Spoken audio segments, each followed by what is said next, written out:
Minions. You can't live with them. You certainly can't live without them. They are everywhere. We've covered the Minions a handful of times over the series, and though we haven't quite done the full Despicable Me series just yet, Minions as its own separate franchise, yeah, there's plenty to talk about, and we've had all the ample opportunity. Come see our coverage of Minions 1, 2, as well as the spin-off shorts they've spat in every direction. If you're in the mood for some weird yellowy Tic Tacs, here is your opportunity. I hope you enjoy. The Minion movie. You know it exists, I know it exists, and there's nothing within any of our powers that we can do that can stop these little guys from continuing to exist for who knows how long. Now, for any of you who don't know, the Minions movie was made in 2015 by Illumination Entertainment. You know, the animation studio with a goofy art design and compelling goofy concepts. Or as they're more famously known as, the animation studio that sold out on compelling storytell or art in favor of watered-down spectacles with about as much comedic depth as a glass of milk. You know the ones. They're making the next Mario movie. God help us all. Or if that doesn't excite you enough, how's about the fact that there's a Minions sequel coming out next year called Minions: The Rise of Gru? Oh yeah, we're not done with them anytime soon. So I figured alongside this horrifying revelation, why don't we explore back 4 years to the culmination of Illumination Entertainment's betrayal of artistic cinema. Now actually, I remember watching this in cinemas when this came out. I decided to watch it ironically with a bunch of my friends. Turns out we were the real problem after all, since this film garnered $1.1 billion worldwide, outgrossing every other Despicable Me film. It was the 5th highest grossing film of 2015 and the 20th highest grossing film of all time. It is now the 4th highest grossing animated film, only behind The Incredibles 2, Frozen, and The Lion King remake of this year. You know, because all of those are masterpieces and conveniently not a live action film anymore. So let's just see what top quality profits look like in cinematic form, shall we? Let's see just why this is the highest grossing non-Disney animation film ever.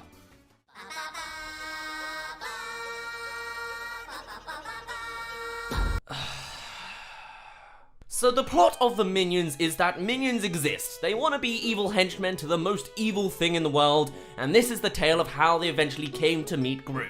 Wacky antics ensue. That's literally it. It's the premise of a short film, stretched out as far as it can go to be a feature-length film. 91 minutes, apparently. So there's a few hundred minions in existence, but to make a story out of a bunch of non-verbal Tic Tacs, this film has 3 specific minions go out into the wild day of 1968. Kevin, Stuart, and Bob. Now these guys, they do not have enough substance to lead a 90-minute story. Now that's not to say that non-verbal characters can't be protagonists. We've seen amazing movies manage to achieve great storytelling without dialogue up front, like WALL-E, the opening of Up, any Pixar short, or even going back to the olden days with Charlie Chaplin and Buster Keaton. Or even plenty of video games and their cutscenes do very well with a silent protagonist. But with the Minions, it just doesn't translate as well, simply because they're just bad characters. Two-dimensional and pretty uninteresting. Kevin is the smart-ish leader of the gang. He's the one with the drive to find the Minions a new big boss to give them all some kind of purpose. He's rational and kind of in the center of everything. Stuart is the grumpy tag-along, not really driven and oftentimes just does stuff. He even drops the grumpy attire after a while. He likes the idea of ladies and guitars, and I guess that's about it for his character traits. And then there's Bob. He's the young and dumb one.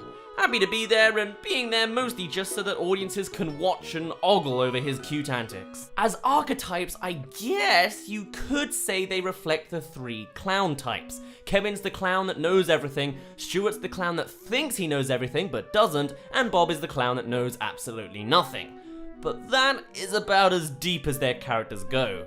As non-outstanding minions, their characters are chained back from any real development, and things can only just happen to them, rather than them changing and growing as people. Unless we're talking about literal growing. No one learns any lessons, no one explores deeply within themselves, and no one certainly changes as a person from the start to the end of the film. There's no real theme or message going on in this film either. This hour-and-a-half trip is just eye candy of stuff happening. Minions do minion-y things. If it wanted to, it could have explored the idea of maybe a minion wanting to be seen as more of an individual or being part of a family. What if one of the 3 minions tried to abandon the others and become a king, for example? Giving us a nice wholesome story of family and community with the rest of the minion tribe. Or just getting that sense of maybe they're not all the same. But that's just not gonna happen here. This film exists just to be watched and to make a lot of money. Narratively, it is just a shallow hole. So the film begins with a montage of life on Earth and how the minions were there the whole time, always as the henchmen to the most villainous creatures, from bigger fish to T-Rex to Napoleon, and presumably Hitler if they weren't cast into an icy cave, but they weren't going to show that in a kid's film, now were they? Minions would be Nazis. Admittedly, I quite enjoyed this little montage to see how things transpired and how history was rewritten to cram the minions in. But once we get to them being like the normal grown-up minions that we know, it becomes immediately less interesting. The minions follow around a T-Rex, there's a fart joke and a banana joke, and then the T-Rex is killed by the minions. Get used to those banana jokes, by the way, because the Minion movie doesn't care about the comedic rule of 3. This montage also brings up more questions than answers, like, are these the same minions? Do they not age, or eat, or reproduce? Apart from all over those old Facebook mum accounts? The minions end up cast off into an icy cave without a leader, leading them to eventually fall into a deep depression as a society, no longer having a purpose. So Kevin leads the charge to find a new boss with Stuart and Bob. They row by boat to land, not before another banana joke already, and end up in New York 1968. And I'll be honest, this kinda has some potential. The movie is supposed to be the big prequel to Despicable Me, and placing everything into a completely different decade allows for a lot of jokes and new things to be explored. I mean, they even shoot for some jokes to the parents with a political Nixon joke up front and center. That's kinda cool, I wasn't expecting it, I'll admit, that's nice. And then there's a banana joke. But now with that little build-up of something that could be good, the movie ends up dropping the ball with a reoccurring error that I don't think I've properly seen before in a movie, especially not to this extent, and that is pacing. And then I'm not talking about the pacing of the entire movie, no, I'm talking about the literal pacing of time in the movie. The Minion movie very much seems to have as much attention span on reality as the children they're aimed towards, as time makes no sense in this film. The minions arrive in New York in broad daylight. They linger around, finding whatever they can, and soon enough, Bob gets lost in one particular building. The others join him, and then it's closing time. Nighttime. Now, at a stretch, maybe you could make sense of this. Maybe the montage of looking around passes more time than we thought. Maybe we skipped ahead, or maybe this is representative of how the minions' attention span makes them also forget the passing of time. Either way, time moves very quickly, and it happens again and again later on. You'll see. It's here we're introduced to Scarlet Overkill. The minions now wish to meet Scarlet at VillainCon, and this is kind of an absurd concept that I didn't hate. It's stupid and it's illogical, but it's goofy, and it's kind of the minions' strong suit to be goofy. Just like things like minions being able to communicate with babies, only once in the film. It's very simple mum humor, but it works. So en route, the minions meet the Nelson family, and I like these guys' introduction. Surprise, surprise, they're also bad guys going to VillainCon. Bit of a crazy coincidence to get them where they need to be, but you know, whatever. I did like the hint though with the mum flinging around a knife and the reveal of whipping out robbers' masks to just go to the shops. Then there's a kooky chase scene, which is fun to see as well, I guess. It's completely illogical, but you just gotta go and run with it with this film. After some simple jokes of spectacle with the VillainCon entrance, things being shown off inside, and Scarlet's presentation. But we have one thing in common. We were born with flippers! Is that supposed to be a joke? It's not even remotely funny. It's awful. You should feel bad.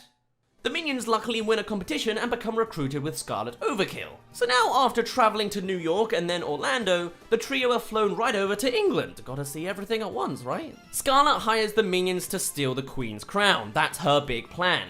Why she doesn't want the satisfaction of doing it herself to be evil is beyond me. She just wants to be queen, I guess. Alright. There's another banana joke. Respect. Power. Banana. Banana. And they give the minions some gear to help them on their quest, and they head out. At London Tower, they're stopped immediately by guards until Stuart hypnotizes them into performing a just awful and cringy dance sequence. They whip out loads of hair, which is funny for the 40-year-olds in the audience, but then just stop! Stop thrusting! Stop spanking! No! The plan goes to crap with the minions being chased as they approach the Queen on some kind of parade. The movie is also chock full with all sorts of mainline songs to take on more of that broad audience appeal and generically uninteresting sound design. The one thing I do really like about this sequence is that the movie crams in one reference that doesn't make sense, which makes it eternally more interesting than everything else. Since we're in London now, there's a million English references the movie wants to make, just to say to the audience, hey, look at this, isn't that funny? Spoilers, it's not most of the time, and just dropped in with no real effect or weight to them other than being just a nice spectacle, I guess. But one such example is tea. How do you put a tea reference into the middle of the Minion movie? Well, the way they handled it is by having one of the police officers give chase in his car, and as he joins the chase, he just pours tea from a teapot on his dashboard. It's completely bonkers of a concept, and yet, I think this is the funniest joke in the film. It's that absurdist kind of humor that Minions really excels at. Is every policeman fueled by tea? Do they all have this set up in their cars? I like to think so, as it's a goofy approach to make simple officer characters funnier. And it's a cartoon, so everything's allowed. And hey, since it's 1968, the Queen isn't an old woman. And that's great. I liked what they did with her character. She's far more active than the one we know, and that's just fun to see. Anyway, with all of this kerfuffle, everything ends when the movie decides to immediately swipe to the left with an attraction of the sword in the stone, which doesn't exist in real life, and Bob manages to lift it with his robot arm gear. And just like that, the monarchy is destroyed, and Bob is titled king immediately. Bit of a detour there, to say the least. And it all happens in about 30 seconds. Now, the Queen is irrelevant, the chase is halted, and the story jumps ahead in a completely new direction. Anyway, plot-wise, Scarlet's angry, confronts the minions, they give her the Queen title, she locks them away, and they escape. Look at this! It's the Beatles! That's funny, right? Bob makes friends with the rat on the journey, and when done, he sings an anthem to it. This is a long joke. And it's bad. It's just poorly crafted in every way. So Scarlet's being inaugurated as Queen, and the minions want to make up to her. Also, all those characters from Orlando are there, because anyone can afford to appear wherever they want, when we need to see some recognizable faces, I guess. Bob and Stuart are chased by a bee onto a chandelier above Scarlet, and they accidentally crush her. So now they run, and that time of day thing gets more and more warped. See, it's sunny and bright when the inauguration is going on, but the moment they're running, it's a dark and gloomy rainstorm. Because, hey look, rain in England, it's funny, right? And a telephone booth, that's funny, right? There's a wacky chase sequence with the villains now, the Underminer makes an appearance too, even though it's not actually him, and there's a fat joke too. It's not that funny though. Oh, and look guys, it's the London Underground. Funny, right? Also, the tribe now appear here just because they can magically teleport to wherever they want to, whenever. Oh, and a pub now! That's a funny reference, right? Just cram them all next to each other. Well, actually, unlike every other soulless visual gag in this film, this one has at least a little more weight to it as they genuinely make more of a joke out of it rather than it just existing on screen. Because in the pub is now the Queen. Now that she's lost the monarchy, she's just an ordinary civilian. And a rowdy one at that. It's also at this moment that I found out that Jennifer Saunders is her voice actor. You know, the fairy godmother from Shrek 2. That's pretty rad. Just a shame animation studios rely so much on their voice actors to carry all of the work on their poorly written narratives. And now it's daytime again. And sunny too. The weather has as much attention span as the minions too. And with that, Kevin now becomes a gigantic minion. Forget about the point, just go with it. So Stuart and Bob are kidnapped and thrown on dynamite. Kevin saves the two of them, and Scarlet, angered, corners the tribe who have appeared now. There's a poor joke about accidentally eating a minion, and Scarlet becomes a nuke. Oh yeah, Scarlet Overkill becomes a nuke. Well, sort of. Earlier in the film, we were told that Scarlet's dress is full of radioactive elements, and here she's become a bomb, so presumably it's a nuke. But Kevin eats the nuke, and they explode. But it's not actually nuclear because otherwise the entirety of London would be evaporated now. So sure, whatever. Kevin survives because of course he does, now shrunken down because that's how science works. There's a basic landing joke with all of the minions and that overused slapstick joke of smack against something. Because the minions can't be too intelligently pieced together now, can they? And hooray! Everyone celebrates the Minions. Why? Is it for saving the day from the bomb? For killing the official queen? Everyone's just happy that their leader is gone now. I guess this film's more modern than it intended to be. But the normal queen is back again. The villainous family are also happy now. I guess they sided with the Minions more than Scarlet, I guess. And as a final piece, the crown is taken from the queen, because apparently Scarlet could just do that all along. Also, Scarlet and Herb survived somehow. It's unexplained. And as they run, they're frozen and a young Gru takes it from her instead. And with the Minions enamored, Gru flies away and the Minions chase him. He was despicable. And don't worry, the film didn't forget. Here's another banana joke. And then, like all bland films these days, the credits are a big dance sequence of people. It makes sense for the Minions and the guards and such, even though I hate it. But then Scarlet and Herb show up too, and it just feels wrong. So what was there to learn from the Minion movie? Honestly, I don't know. It kind of felt like the last half an hour was moving 3 times as fast as the rest of the film. Stuart as a character I consistently forgot the purpose of. He starts out as the grumpy non-believer, but nothing else explores that. He's the one that goofs around, hypnotizes and likes girls and guitars, but otherwise, as a character, he really doesn't do much. And even at that, he steps on Bob's toes an awful lot at being the dumb one. It's the both of them who are chased by a bee. The only difference between them is Bob is kinder and cuter, I guess. And a stretch, maybe there's supposed to be a theme of immaturity, being completely unaware of your surroundings and being lost in this alien world. It's not so much a theme as just something that happens throughout, but it's a thought, I guess. But then also, the Minions have everything happen to them purely by luck. Very little is done intentionally. They end up saving the day or whatever only because they're being threatened last minute by a massive bomb, but when it comes to stopping the inauguration, they had no intention of doing so. In fact, the reason they were going to Scarlet here was to apologize and have her take them back. They're not really heroes, they just have everything land in their lap. And if they didn't luckily win the competition at VillainCon, someone else would have made Scarlet queen, probably. But then again, it is undoubtedly very hard to make several mute characters lead an entire story by themselves, especially when they can only say vague English words. Presumably the sequel will have much more Gru, so there's plenty more dialogue to go forth with. We hope. And then the supporting roles of this film weren't really given much room to breathe. The villainous family were fun to see, but only appeared as a plot device to get them where they needed to be. After that, they're just background characters. The fellow villains were just familiar faces. Scarlet Overkill was cartoonishly evil, which makes sense, though she was also awfully two-dimensional, having no real deep-seated motivation for wanting the crown other than wanting the crown, and wanting to hire someone else to do it for plot device reasons. It's not like the Minions would be the ones that would take the blame, because she'd end up with the crown anyway, and would have to overthrow the crown with violence to be the queen in that scenario. Herb, the boyfriend, was mostly just there. He introduced the tech, was second in command to Scarlet, and otherwise was pretty useless, letting the Minions get away from the dungeon for plot device reasons, and then just running alongside her, just cause. Best character was the queen, just because of her reinvention of her as someone actually funny and fun, but otherwise, there was very little to see from any of the characters introduced. Overall, a pretty flat and bland concept of a film, which is pretty obvious from the moment you look at it. It's another Playmobil, you know? Except now with wild appeal to the general masses. And it's a shame, because this is the result of selling out. Illumination Entertainment can make good films. Despicable Me 1 was a pretty good film. It's just endless money resources mean they can now cheap out on interesting storytelling for something simple to draw in profits. I've already laid out a handful of different avenues the film could have taken, but nothing will change the direction we've already reached.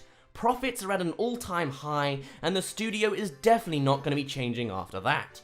All we can hope for next is at least some high-quality meme coverage to turn this trash into something worth glancing at again. Or if there's nothing else to gain from this film, maybe the rise of Gru will give us all the memes we need to get through 2020. We'll just have to see.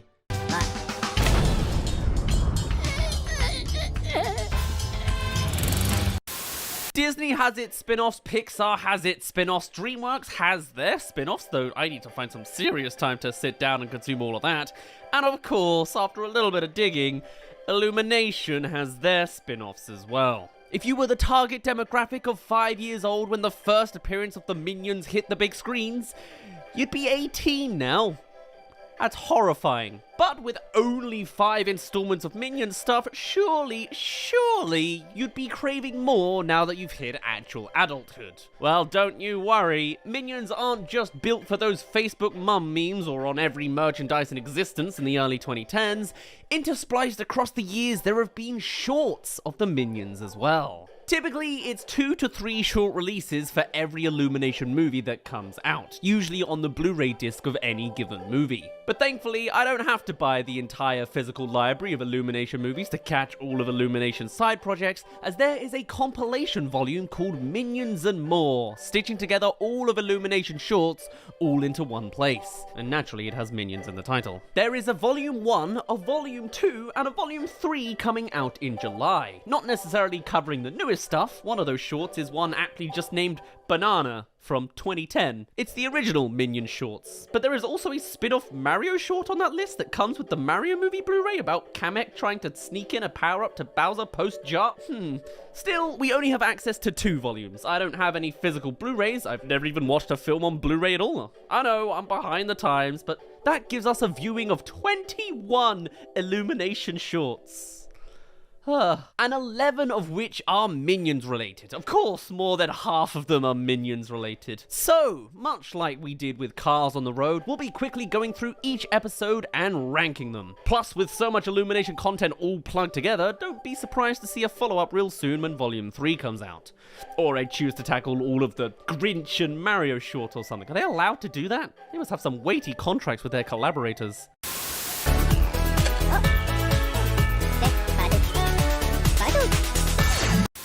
Number 1 on our list is Puppy.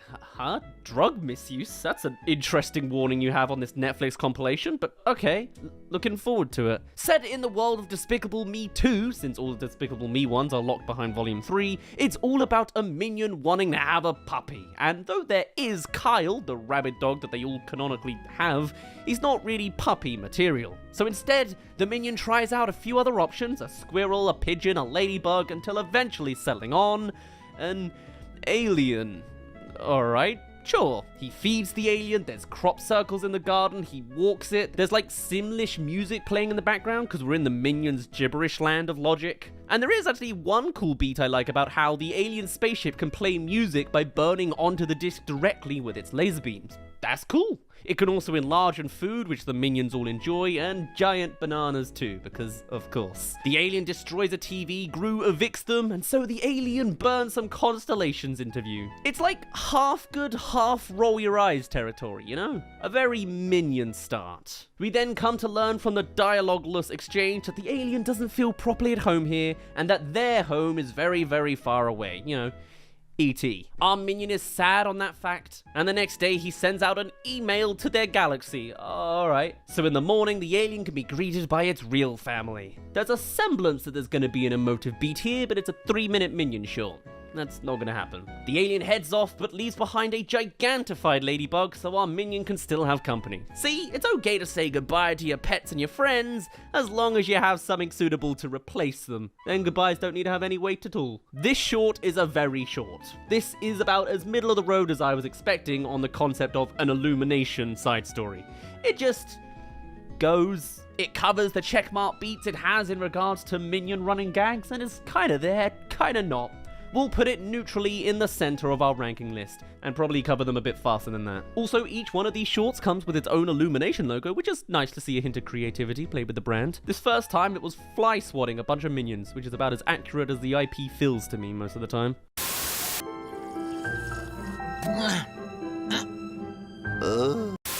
I'm still surprised. There's a Grinch short in between these? This is like solidly someone else's IP. How can they do that?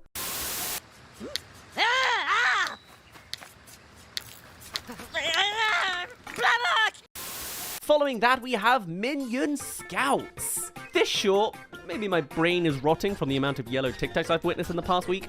This short seems pretty good. You can get the concept immediately. The minions try out being Boy Scouts. Hilarity ensues. It all starts from the desire of wanting a big shiny badge, and naturally, the scout leader is put through the ringer. It's just good slapstick comedy in places. An emblem of how things could be good in the future in Minions 2. And it's here that drug reference makes sense. The minions trip out on some berries they were supposed to identify. I see. I actually really like one of the jokes where a minion is so frustrated things aren't going as planned that he whips out a bazooka to sort out the situation. That's just some great cartoon logic to laugh at. They then are failed for the semester, given a badge of sharing, and naturally fight over it, ending off feeling cool for having a badge and convincing the whole platoon to go for the same thing next time. Beautiful, simple, cartoony, and about the best you could ask when your foundational place is with the minions. But almost every asset gets reused and called back to like the bear, so it's great. Better than the first one, it's now the top of the list. You shall not pass! Skimming over a Secret Life of Pets spin-off whereby they focus on Norman. Who cares about Norman? This literally feels like an Illumination equivalent to that one Bolt spin-off. Stupid bike.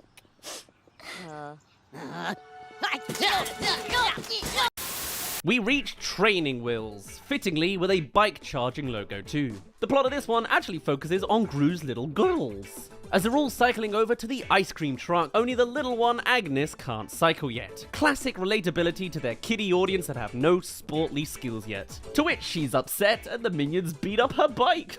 And as a fix, stuck to some rocky music now, how typical, they add a training montage of teaching her to cycle with crazy inventions and welding some training wheels onto her new and improved bike. Engineering tests go wrong for slapstick reasons, and by the end of that pretty tame and standard skim over, Agnes has a unicorn motorbike. Somehow during all of that, the ice cream hasn't melted just yet, as it's still the same chase sequence that Agnes could just now join on. Oh, but there's more! The ice cream truck is hijacked. Crime is afoot. So her Tron-style bike careens ahead, crashing into the damn thing, raining ice cream everywhere. You know, that's a little bit better than the more standard chase the truck into the sunset ending, and then it transforms into a full astronaut suit at the end for some reason. Okay, this is naff. There's not a lot of creativity here. A montage plays and fixes a scenario. It's about a 4 out of 10, so now below everything we've seen so far. Just barely. Always mess that part up. Whoa, are you alright? Here's a sing short with actually Taron Egerton. That's more motivation than what Cumberbatch had earlier. I'll skip it for you anyway. You're welcome.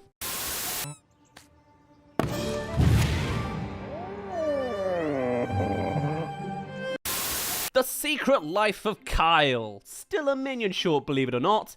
It's about their dog. Remember they had a dog? Called Kyle, apparently. What does it get up to when no one's around? Well, apparently it knows to avoid the minions and heads next door to its romantic interest, watching a poodle. They don't actually talk like Secret Life of Pets logic, but hey, it's still a winning concept financially. There's a rival dog that leaves Kyle feeling dejected as the goblin thing that it is, before spotting a jewel necklace, stealing it, and pushing together two humans romantically in the process, and then coming back to the poodle. Also, there's a couple sunburnt minions now. The rival dog is prepared for his return and steals the necklace to claim as his own, but the poodle is happy enough with Kyle's squeaky toy instead. Kyle wins and jumps in the air in ecstasy. Okay, weird. Why am I finding connections again to other shorts? This feels like that one Toy Story one where Party Animal Rex jumps into the sky for like a third of a second at the end. Clearly with this short, they wanted to capitalize on the Secret Life of Pets goldmine some more. They didn't really have much of a concept to run with. No one's bothered about Kyle, but everything else is sidelined. The plot is incredibly basic, and even the execution is just weird. This is actively bad. Bottom of the pack, I say. Every one of us is a weenie. A weenie is an awesome thing to be. For the next 5 minutes, there's like a 5-minute musical number about being weenies? What is this even from? It's stupid, basic, and a colossal waste of time. Apparently it's Secret Life of Pets. Huh.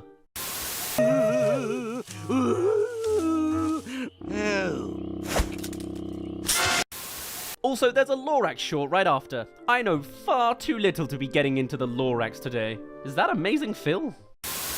Perfect job for you guys.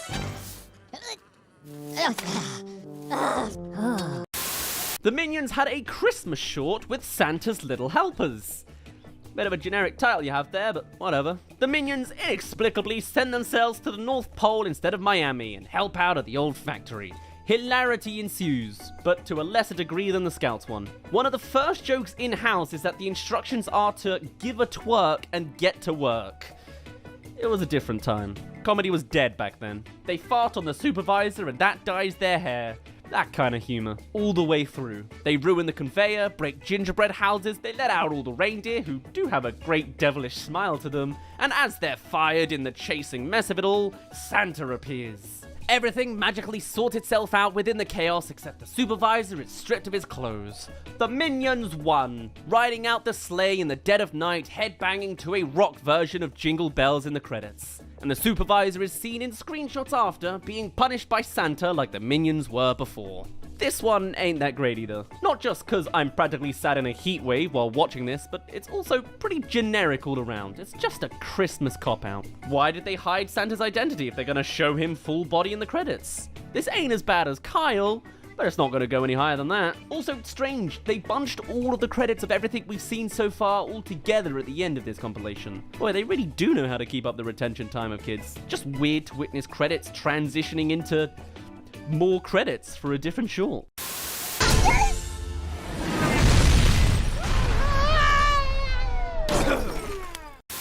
You made it halfway through this video? You must really be into Minions. Well, whatever.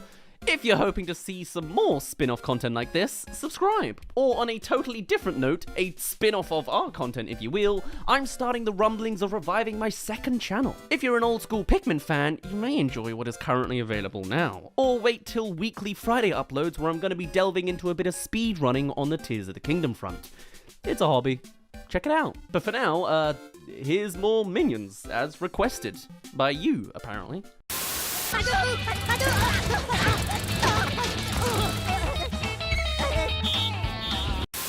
So on to Volume 2, we have Moa Minions. This one is about a blender. What a prompt. But it's very Minions.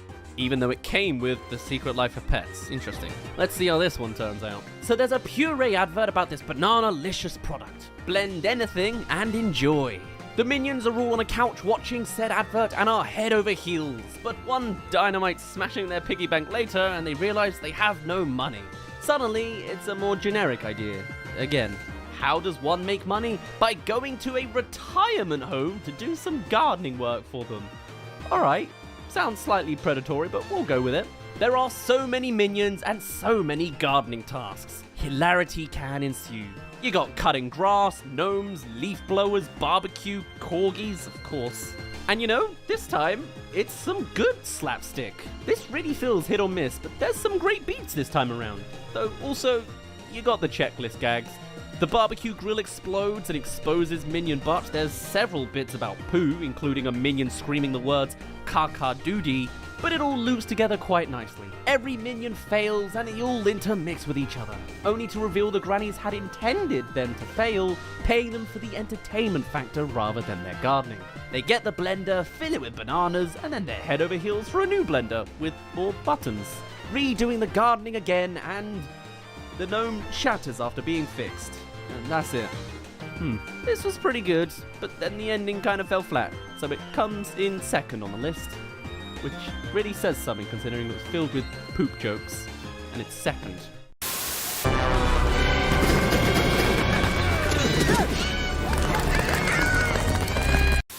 Secret Life of Pets is another stab of being a Bolt spin-off rip-off spin-off with Super Gidget, which is literally Super Rhino.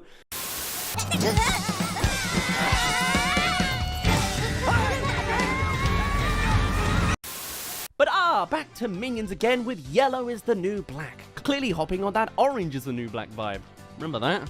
Now the Minions are inexplicably in prison. Though, to be honest, I like these prompts the most. The Hilarity Ensues Foundation seems to have the most potential out of the lot. So let's see how a Minion prison story goes. Their job is to print license plates? But they use this mild hydraulic press to press anything, of course. Is this more trend hopping, the hydraulic press trend? Anyway, as punishment, they're put on the train tracks. Only for the real protagonist to show up with this escaping prisoner, who just drags the Minions along with him.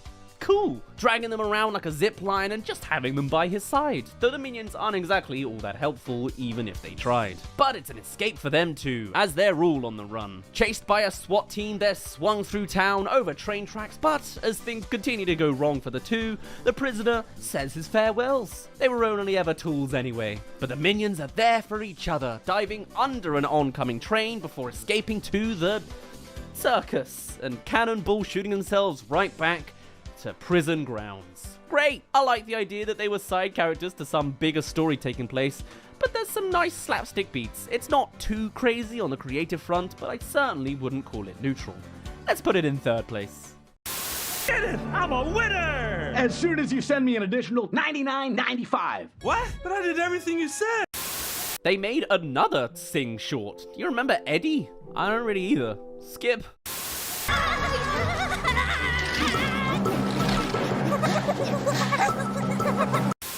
Oh yeah, we next have from the Despicable Me franchise, Competition. This is about as generic of an idea as I can think. Literally the plot of any student short animation, but done with minions. And this one came out in 2015, so you can't even say it's their very first one. It came with the Minions movie, number 3. After a logo about a giant plug where the minions are inexplicably in space, we have these two in some secret bomb lab, where they're scrapping plans and throwing the paper into the bin.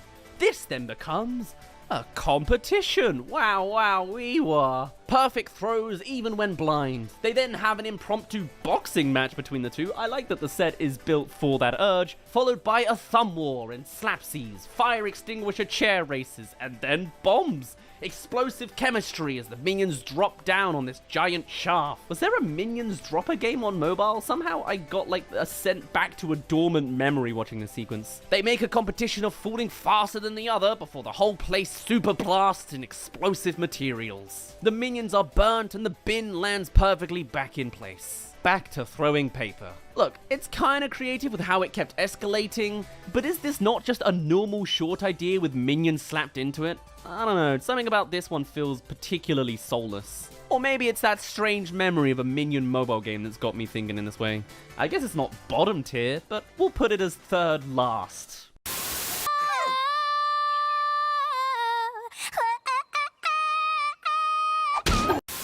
There's a Lorax Serenade short. I already understand who's who.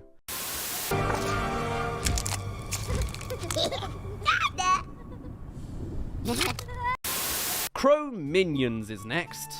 We're almost done. I don't get the title. I just see the Croods. Is this a Knowing Croods ripoff? Anyway, after the logo has a minion shot with many arrows to the butt, we find our minions in prehistoric time, where they are given the task to babysit a caveman's baby, as the big scary adult goes out to hunt a buffalo. The baby, of course, is a wild child that's far too much to handle, pulling on mouths, hitting the minions, grabbing a weapon, and then a pterodactyl comes in as well, grabbing the baby to take to a tower as the baby hits its eggs and blames the minions for it, leading to more battling and anger as they catch a ride, are flung around, and crash into a mountain. Caveman Dad then comes back with prior buffalo just in time to find a perfect delivery of the baby.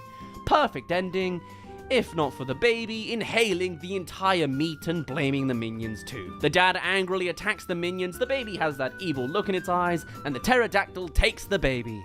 The baby is dead. I guess this is a hilarity ensues kind of prompt in caveman times, but it's not that impressive. Pretty tropey from a cartoon perspective, and even if it's intended to be Baby's first animated short, so these tropes are new to the audience, should it really be upheld on a pedestal for just rehashing the comedic ingenuity of the past and calling it your own? No. Make something original for these kids, Illumination. It's not badly done, but it's not a neutral tier. It's the new third last. At least Competition had variety.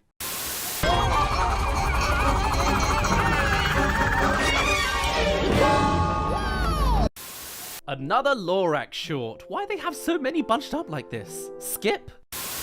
Give me your best shot.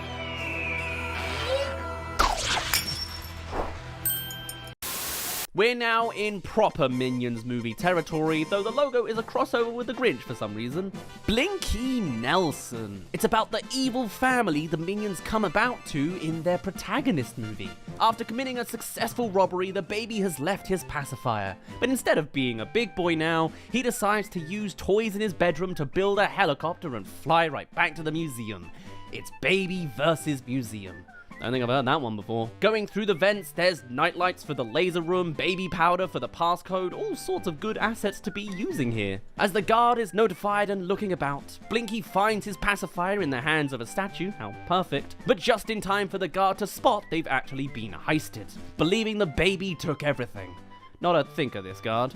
Antics ensue to give the thinker a thought and stop the guard. As Blinky returns to his crib, parents none the wiser over it all. This had something going for it. It's like the opposite of my past complaints. An original founding, assets to play off of, but it didn't actually do that much with it. Kind of watered down on the execution instead. It's better than bad, but more like neutral. We'll put it one below the original puppy one. And finally, we have our last Minion short, at least in the available collection on Netflix at the moment.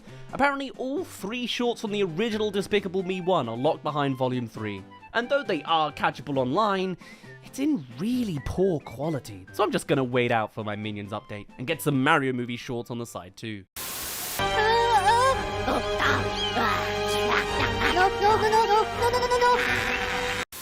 Panic in the mailroom. This is a classic setup. Literally the same as I Love Lucy from 7 decades ago. Conveyor belt issues. There's 2 minions, one is lazy, the other is neurotic. The lazy one comes with his own issues in messing up the system, but then the helpful one is hit with purple sludge. Ah yes, we're in the Despicable Me 2 territory of creating rabid minions. As more boxes come through, the purple minion now goes full on, eating through all the boxes and making the lazy one really not have to worry about work anymore. Perfect. Until... kittens? Suddenly, now we've got a conflict. As the lazy minion now has to run and attempt to save these cats, all the while the purple guy is switching rapidly between his rabid states. They climb a box of mountains, a climax of drama ensues, and he's returned to normal. Charmed by the kittens, the purple fades away. If it wasn't for the cats themselves being afflicted with the purple ooze. Cut to black, listen to those screams. It's fine, classic, standard. It's reserved with a lack of location change, and the conflict is pretty simple. But it's an alright back and forth. Neutral again, but on the better side of it. 6 out of 10 vibes. Please, piggies! Penny time! And since we're not covering the Sing shorts just yet, you don't need to hear about Gunter and how he babysits. That was the 11 Minion shorts we have access to so far. There's still another 5 in the archive at the moment and some Mario shorts yet to be released. But of the ones we have seen, the rankings go as follows. Bottom tier we have The Secret Life of Kyle, Santa's Little Helpers, Crow Minions and Competition, or Gunning for Bad by my standards. At the neutral bar we have Blinky Nelson, Puppy, Training Wheels and Panic in the Mailroom. And finally, the top 3, actually good mostly, we have Yellow is the New Black, Moa Minions and Minion Scouts. Funky prompts where hilarity ensues. And I thought we were overexposed to Minions before. Oh boy, it's another 25-year-old adult man's opinion on a kid's film again. Pee-pee poo-poo joke bad, because it's not my thing. Clearly, the intended audience demographic. No, but really, we know how this rigmarole goes. Show up, watch terrible Illumination movie, make terrible Illumination video, bish bash bosh, job well done, kids don't care, profit. And we are, to an extent, gonna do that. This title isn't just clickbait, but I do want to say that Minions 2, The Rise of Gru, actually surprised me. It is probably one of Illumination's best. Maybe we've also just gotten acclimated to Minions' antics, but it seemed like this time they were actually less annoying, and instead more emblematic of the dying art there seems to be for some good slapstick comedy. I enjoyed this film quite a bit, and there's also all sorts of elements to praise. The visuals, for example, they look great. It's clean, it's appealing, it's stylized, the water and its physics looks great. Did you see the one pool scene? But at the same time, it's the same that we've basically had since 2010. Illumination found a look, and they will not move an inch to improve it. On the other hand, I unironically really love the world that Minions is set in. The character work in every film from the Despicable Me franchise is just 10 out of 10 on creativity and fun. This movie introduced a whole enclave of new villains that were just great outlets of something original. I wholeheartedly love nunchuck. I mean, what a perfect pun. A chaotic concept. They mix together the two types of sisters with Bell Bottom by her side that makes a lot of this feel kind of smart. Not to mention, each of these villains each come with these crazy vehicles, like we're on a cinematic reboot of Cell Damage. Does anyone remember that game? I cannot stop bringing up this game every now and again. But just look at all this and tell me these aren't just sequel Cell Damage characters with bodacious personalities, gimmicks, and cars to boot. And Nunchuck has the divine ability to levitate by God's wishes on command, I guess. I am eating this all up. This guy is strong. This one's called Svengeance, and the main guy's super cool power is normal combat. I guess you don't win them all. Still, characters are fantastic. And at the same time, no, they will not be given any real screen time or even dialogue, but it's kind of a bloated ensemble anyway, I guess. What we all really arrived for is the Minions, and arrived we did, en masse. My goodness, why did we do this? What has compelled us to react these ways? Morbius could never. It's Morbin time. Sad times. But Minions is en route to just explode at the box office, breaching $1 billion like it was nothing. It's like the Avatar of kids' movies, an enigma for how it's so virally popular, and so, at least in the way of profits, that puts Illumination on top of the animation game, and yet, it is nothing new. This movie was enjoyable, but it is about as forgettable as all the past Illumination movies too. It is now too big to fail, and so too invulnerable to try and do great. It does good, just not great. When you're guaranteed $1 billion, why spend more money when it just seeps into your profits anyway? 80 million, that'll do for budget, less than half that of a Pixar movie, and yet all the more riches. And being the figurehead of children's entertainment, don't you think there's a certain extent of responsibility in the messaging that's guaranteed to reach the maximum number of kids? I don't know if it's just me, but I feel a film like this doesn't necessarily need to have a deep philosophical backing or anything extremely deep, but maybe something positive to be ascertained from it, you know? Something of a moral of the story in there. What exactly are the lessons kids can learn from Minions 2's runtime? If there is someone you put on a pedestal that you want to get closer to, you should badger them relentlessly through the night, pull at their heartstrings, and annoy them to the extent that they can't say no. In a world of social media, which many of these kids will likely be getting into in a few more years if they're not already now, this sure seems like a poor take to follow in the ways of parasocial relationships. But hey, it's funny.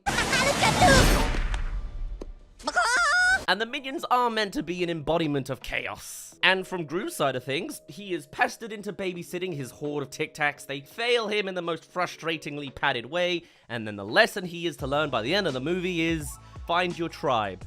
Except, wasn't that precisely what Wild Knuckles had at the start of the movie before he was betrayed by the very tribe he garnered? Guess it only applies to some. Or it wasn't his real tribe or something. Just accept this gift that was forced upon you. And no, you cannot ask for more space. Which could have been an easy and simple enough message for some of the Minions to learn, to teach kids too, you know? To not be completely feral. Who else had a semblance of a message? Oh, Otto, our new 4th Minion MC. He learns not to trade stones. Chases a biker, Deus Ex Machina finds him by being found by his target randomly, speaks too much but is accepted with the right type of person, and saves the day. Is there a lesson with him? I guess no. Which kinda loops us round to another fundamental little issue with the movie. It's doing way too much at once. With so many plot lines juggled together, I half feel like we spend so much time away from each character. I half forget that we were focusing on them by the time we sling back round to them. And how the story is stitched together is through loose threads at most. It's, as usual, a shallow display of spectacle over anything else. What it does with that spectacle is honestly fantastic in a lot of places, genuinely feeling like there are iconic sequences as Illumination does actually pull its weight to make this earningly large sequel to their biggest IP. The plane sequence moving in sync with the classical music as the Minions each take different roles on board is beautifully done together, and so many of the chaotic slapstick moments are genuinely great and actually got a chuckle out of me. Me! And I have no soul behind these eyes. Even the fart jokes felt better, being treated more like stink bombs rather than just, oop, random funny. The generic pop song choices were more functionally placed in this time. Though it did take me out the moment briefly when hearing some of them, since they immediately dated the movie for its original 2020 release, as they were already 3 years old by this point, but still enjoyable nonetheless. And so, for the first 2/3 of the movie, we essentially have a wild goose chase of Minion antics as they try to rescue Gru or get a stone. Then, for the final third, the movie takes a bit bit of a detour. The main three clown archetype minion trio reach San Francisco where Gru is being held, and they wander into Chinatown. And the influences from there do not stop until the film is over. It's a bit of a shock, but opens up for a lot of classic fun still to be had, as the minions then choose to learn kung fu to fight for themselves. And there's genuinely a really cool moment we see of this master using acupuncture needles to weaponize her client to fight, which is just so great and creative and fun. And she's voiced by Michelle Yeoh, the protagonist of Everything Everywhere All at Once. Go watch Yow, by the way, that film is immaculate. And she's in so many great movies, apparently in 3 movies filming right now, and 5 if you count all the Avatar sequels. Anyway, while Kung Fu is the name of the game for the 3 Clowns arc, the MacGuffin Stone also turns out to be infused with the magical powers of the Chinese Zodiac, which also bit of a sudden leap considering the whole franchise has leaned pretty heavy on the sci-fi element of the world rather than straight up magic, but oh well. And with this as the new reality, it leads into the final battle being set in the middle of the Chinese New Year as the villains use the Zodiac Stone to become giant brute monsters to have to take down in one big boss battle. It's all very safe. You've seen it a million times before, and even though there's obviously no Crab Zodiac, I still think there was a missed opportunity to have the Crab Claw guy, Jean-Claude, to be excitedly wanting to become a full crab only to end up as the monkey he becomes. And how do the minions take down this super boss fight? Oh, well, they get their Deus Ex Machina fighting skills, of course. The classic cliche way out. Just make it a gag, which is just about what I expected from this Illumination movie. Although admittedly, I was expecting more of a giant monster versus giant monster type end, what with Minions 1 also having a giant minion ending and all that. Even still, it was a lot of fun, but a strange detour. Opening up to probably get a little bit into Kung Fu with a master and everything, and made for at least a semblance of originality of why the villains became super monsters. Plus, it was a nice feature of representation of another's culture, and matching to the idea that America is a melting pot of all sorts of different peoples. But at the same time, why? Why the sudden sharp turn down this way? I'll tell you why.